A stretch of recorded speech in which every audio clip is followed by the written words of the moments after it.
Hello दोस्तों, अब हम देखते हैं कल्याणी के चालुक्यों के बारे में अध्ययन करेंगे। ठीक है, चालुक्यों की विभिन्न प्रकार की शाखाएं थी। ठीक है, जिसमें से बादामी के चालुक्य थे और नेक्स्ट हुए कल्याणी के चालुक्य। तो कल्याणी के चालुक्यों के बारे में अब अध्ययन करते हैं हम। आइए देखते हैं। सबसे प्रथम इसमें शासक हुआ तैलप द्वितीय। ठीक है, जो कि पहले राष्ट्रकूटों का सामंत था, परंतु राष्ट्रकूट जो कर्क द्वितीय हुआ राष्ट्रकूट शासक, उसको अपदस्थ करके इसने शासन पे कब्जा जमा लिया। ठीक है, अधिकार कर लिया और अपनी राजधानी मान्यखेड़ को बनाया। सबसे प्रथम राजधानी मान्यखेड़ बनाया। ठीक है, नेक्स्ट शासक हुआ तैलप द्वितीय के बाद हुआ विक्रमादित्य पंचम।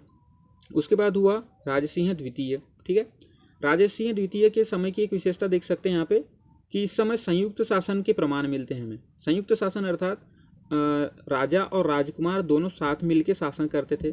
क्योंकि जो राजकुमार होता था वो भविष्य का राजा ही हुआ करता था, इसलिए उसे भी शासन में स्थान दिया गया। ठीक है, तो यहाँ पे संयुक्त शासन के प्रमाण मिलते हैं इस समय।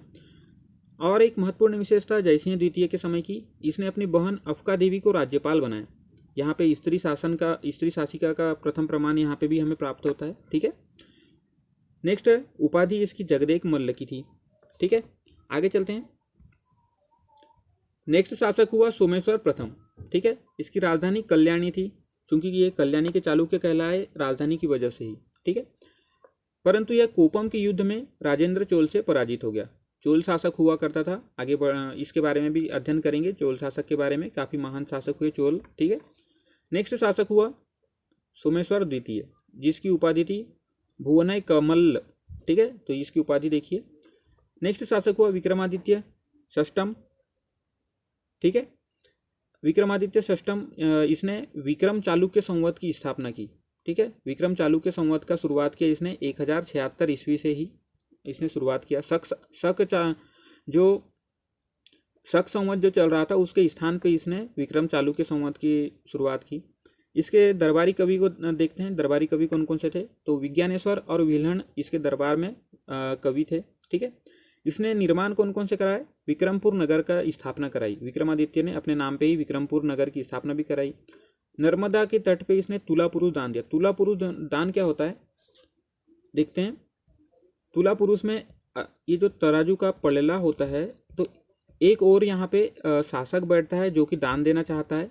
ठीक है, और एक और किसी भी अगर जिस चीज़ का वो दान देना चाहे, चाहे धातु हो, अन्न हो या जो भी चीज़ें हो, तो उसको रखा जाता है। और अगर इनका जो वजन है बराबर कर लिया जाता है और जो चीज़ें होती है, वस्तुएं, उनका दान कर दिया जाता है। ठीक है, तो ये होता है तुला पुरुष दान। तो यहाँ पे इसने नर्मदा के तट पे तुला पुरुष दान कराया। इसने बहुत सारी विजय भी की। ये विजय उपरांत इसने ये दान कराया। ठीक है, एक विशेषता देखते हैं विक्रमादित्य षष्टम के समय की, कि इसने अपने रानियों को भी प्रांतीय शासिका बनाया। ठीक है, हमने इससे पहले भी देखा था कि जो जयसिंह द्वितीय था उसने भी अपने बहन अफका देवी को राज्यपाल नियुक्त किया था। यहाँ पे विक्रमादित्य जो षष्टम के समय भी हम देखते हैं कि प्रांतीय शासिकाओं में प्रांतीय शासन में रानियों का भी योगदान होने लगा। ठीक है, तो यहाँ पे स्त्री शासिका पहली बार यहाँ पे भी देखने को मिलता है। आगे चलते हैं। नेक्स्ट शासक हुआ जो है सोमेश्वर तृतीय।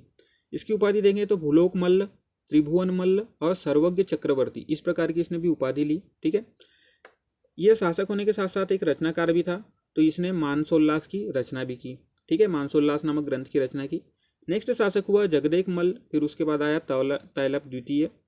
ठीक है, उसके बाद आया नेक्स्ट शासक सोमेश्वर षष्टम। सोमेश्वर षष्टम ये अंतिम शासक था, जिसकी उपाधि थी भुज बलवीर। इसने उपाधि ली भुज बलवीर की। इसके समय में अनेक विद्रोह हुए, जन विद्रोह होने शुरू हो गए और इस प्रकार से चालुक्यों का अंत हो गया। ठीक है, तो यहाँ पे कल्याणी के चालुक्यों का अंत हो जाता है। तो ठीक है दोस्तों, देखते हैं हमने क्या क्या अध्ययन किया।